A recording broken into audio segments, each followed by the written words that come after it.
see these pictures here. There has been a walkout in the United States today at the Pentagon. The newly named Department of War in the United States has issued these whole series of new guidance to media outlets, and that they were asking everyone to sign on to these new demands. Hello, welcome to Media Watch. I'm Linton Besser. And tonight, a rare show of solidarity for a country and a press corps so divided. A mass rebellion against Donald Trump's attempt to neuter independent reporting of the US Department of Defence. Media outlets from across the political spectrum joined the walkout, from wire services and the defence trade press to storied mastheads like the Washington Post and the New York Times, and even archly conservative outlets Fox News and Newsmax, which have long championed Trump and his agenda. All of them refusing to bow to the new rules, ushered in by Pete Hegseth, the former Fox News host, now Secretary of Defence. Secretary of War, much more manly, in an attempt to plug his leaky ship. The policy would have reporters agree not to publish any information that wasn't authorized, going beyond what's classified or unclassified, anything that's not authorized for them to report on without the Pentagon's permission. Senior US military brass have balked at the new strictures too, including this retired four-star general. What they're really doing, they want to spoon-feed information to the journalists, and that will be their story. That's not journalism. So last week, dozens of reporters handed in their press badges, leaving the Pentagon empty of journalists for the first time in decades. Well, almost empty. Yes, there were a few scribes happy to tug a forelock, like the reporters from the conservative website The Federalist, the far-right newspaper The Epoch Times, and cable network One America News.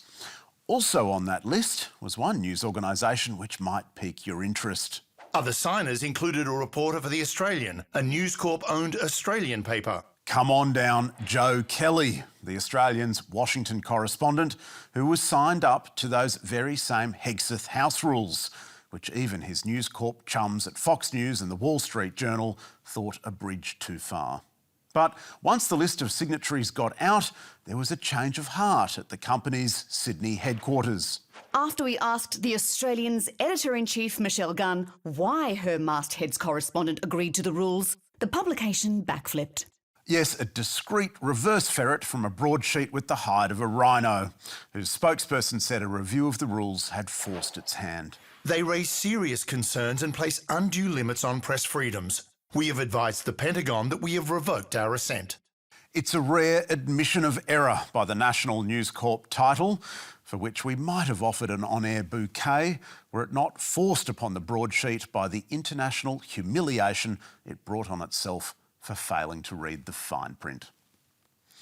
Now, we turn to a new podcast by two reporters with colourful pasts promising a glimpse of this country's criminal underbelly. Firebombings, graffiti attacks. I don't believe that for a second. The series, dubbed Word on the Street, is hosted by Ryan Naumenko, an independent journalist with a criminal history who reports on the goings-on of Melbourne's underworld, and former outlaw bikie turned award-winning crime reporter Mahmood Fazal, who in 2023 was hired as a journalist by the ABC's flagship investigative TV program Four Corners. Some elements of the media do sensationalise, but sometimes they're just running with the information that they've got or they've been given. But just weeks after launching the new podcast, the bromance blew up in spectacular fashion, with Ryan Naumenko publishing a separate incendiary video attacking Mahmood Fazal. I have never witnessed such disrespectful and putrid behaviour by anyone. What a fucking grub of a man. I believed we had earned one another's trust. We were brothers.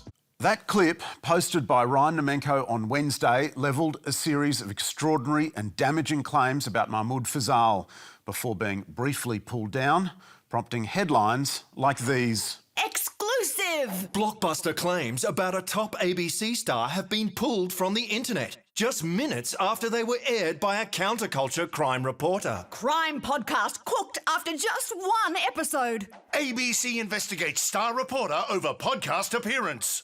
So what on earth has happened? How bad is this for the ABC and its flagship investigative program? And what does it mean for Mahmood Fazal's career at the public broadcaster? As is often the case, at the heart of this scandal is money. I agreed with Fazal from the very fucking beginning that we don't work unless we are paid. But I didn't realise how serious he was with only accepting cash payments. Ryan Naumenko, who has a long history of criminal dishonesty and whose version of history should be treated with caution, claimed that as they prepared to record just their second episode, Fazal, accompanied by another man named Ben, who has his own criminal history, had been so insistent that payment for his role in the podcast be made in cash that he pushed their friendship over the line. I take Fazal and this Ben character outside to the balcony for a ciggy and a bit of a chat. I was more than happy to transfer him the multiple thousands. However, that wasn't an option for Mahmood. He could only be paid in cash. So why was Fazal so insistent on cash? Naumenko had a theory. He had to make sure that no one knew he was being paid for his role as the co-host on my show. I don't know if he was just lying straight out to his missus or was genuinely worried that if the ABC found out, his time at that network would be over. And if Naumenko's claims that Fazal was to be paid are correct, there really would have been good reason for Fazal to be worried. Because when he applied for permission to do the podcast, we've learned he told his executive producer at Four Corners the gig was unpaid. Although once published, it's difficult to imagine anyone could have been confused about whether this was to be a commercial enterprise. The podcast prominently sponsored by an online casino called Vegas Stars, with an address in Costa Rica and absent from Australia's register of licensed interactive gambling providers, which raises the question about whether the podcast was promoting an unlicensed gambling operation. When questioned last week by the ABC, Mahmood Fazal said he only wanted the money to redistribute it to the podcast's crew. But Naumenko has sent us a series of purported text messages between himself and Fazal, which could suggest the ABC employee was more deeply involved in the financial side of the enterprise. So the way we'll do the pay is I send the invoice to the Vegas mob, they pay in 2 days or so in crypto. I transfer it out and pull it out in cash. Okay, can you word them up in advance to make sure it's there on the day of recording? I only do upfront pay, otherwise it's headaches. Then on September 11, 9 days before the podcast trailer was published, Naumenko asked Fazal, Good morning, my bro. Are you happy to do bank transfer for half payment? Can do it now, other half cash. Makes life easier for me. Let's get it. to which the ABC reporter responded, Sorry to be a pain, but can we do all cash? Just don't want to trip up work stuff. If I get caught being paid, there will be dramas on my end. Why dramas? One possibility is that if Mahmood Fazal really was being paid, he would have known he was deceiving his manager. And he also would have known there'd be pointed questions asked about that casino sponsor. I have to do a separate application if it's paid work and they look into sponsors, etc. It's just going to delay the fuck out of it. In the video, Naumenko describes handing money over to Mahmood Fazal and his wife. He was paid over half the agreed amount in cash that night. 2 days later, I was asked via a signal message to transfer $1,000 to his missus' bank account and the remainder to his bank account. I transferred the $1,000 without question, and those will be the last few pennies that Fazal will ever see from me. It was a claim which now appears to be supported by the text message conversation we've seen from 2 weeks ago. If you don't mind, can you transfer $1,000 to my wife's account and the rest to my account? I sent your wife the $1,000. I'll send the rest after the invoice for this video, minus costs. Yes, sounds good. Do you know how much the remainder will be after costs so I can write up an invoice? I'll work out the costs in a bit and send them through. And it appears he also knew full well where the money was coming from. Vegas has to be invoiced and paid in your account in advance. We need to be highly organised and professional. I completely agree with everything you said, brother. On Friday, an ABC spokesperson told us Mahmood Fazal's participation in the podcast was endorsed by his manager, but crucially, it was endorsed Based on the information provided. And we've been told the information Fazal provided was lacking crucial detail, not least because it said not a word about the involvement of Ryan Naumenko, whose rap sheet includes being jailed in 2017 for what was just the latest in a decade-long run of fraud, being accused of involvement in a banking internet scam tied up with Russian criminals and pleading guilty to charges related to a vigilante-style sting. He'd also made the news when in 2019 he was bashed over a reality TV show gone wrong, starring Melbourne gangland widow Roberta Williams. In a bizarre cock-up, it appears that Fazal's request to do the podcast, after receiving that initial endorsement, became lost in the ABC's internal bureaucracy and never received the final approval that was required from senior news executives. The ABC's spokesperson also told us, after the interview aired, which included gambling ads, his manager withdrew endorsement of the work. ABC management is thoroughly investigating this matter. Mahmood Fazal's explanation for his conduct was that he was trying to ensure Naumenko paid monies that Fazal claimed were owed the production crew, which consisted of as many as 3 people, including 2 producers. We have put questions to all 3 of those people and not heard back. But in the meantime, Ryan Naumenko has provided us with 3 snapshots from his phone of what he said were bank transfers, which appear to show he made payments to 2 of the crew in mid-September and early October, totalling more than $1,800. Mahmood Fazal always was an unlikely ABC reporter, claiming to have once been a sergeant-at-arms for a violent, much-feared outlaw motorcycle gang, the Mongols. But it is thanks to this colourful past that Fazal has succeeded in ways very few other journalists have, providing his viewers staggering access to the criminal underworld, from seeing the movement of drugs. How much coke is on that plate and how much is it worth? I would say street value, this is 50,000. To interviewing fugitives on the run. His face has been all over the Australian media. He's now breaking his silence. Even showing his audience a Sydney gang member's secret stash of weapons. But Mahmood Fazal's extraordinary connections also bring risk to the public broadcaster, and this is not the first time he's found himself in the headlines.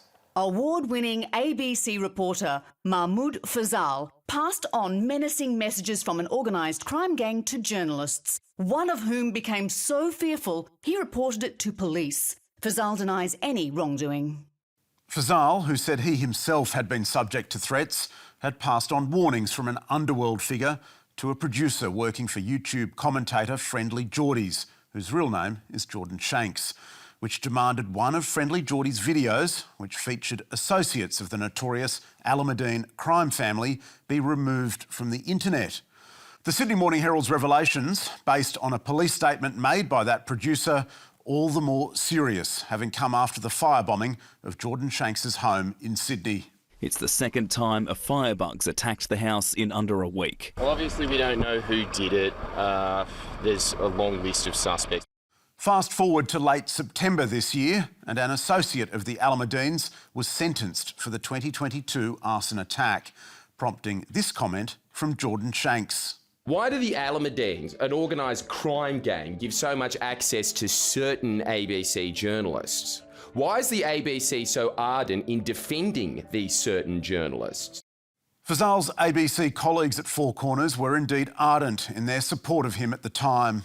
But surely, after this scandal, Fazal and the ABC were on notice of his lingering connection to the world he had attempted to leave behind. And any application for any kind of external media work should have been given the closest possible scrutiny.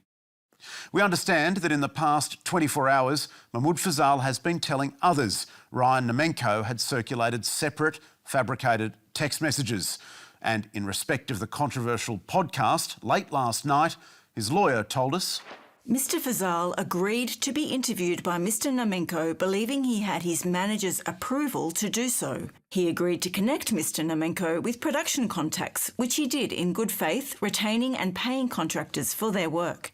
The allegations now being peddled by Mr Naumenko are categorically denied by Mr Fazal. We are sure, however, that this will not be the end of the affair, in part because over the weekend, Naumenko posted another video in which he makes further explosive but untested allegations about the ABC's reporter. Let's talk about Mahmood Fazal specifically.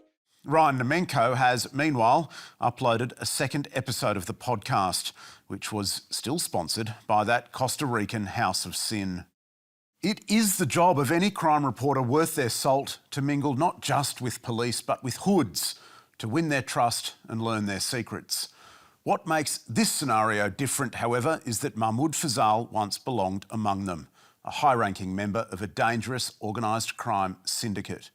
And while there is no doubting the bravery of his reporting, which must come at great personal risk, this scandal, which centres on what the ABC was told by and what it failed to ask of its Four Corners reporter about his extracurricular activities, now has the potential to threaten not just Fazal's reputation, but also that of Australia's most prestigious television program. And that's all from us tonight. Be sure to check us out on ABC iView as well as YouTube, Facebook and X. You can find full statements on our website, and don't forget to send us your tips. I'll see you next week.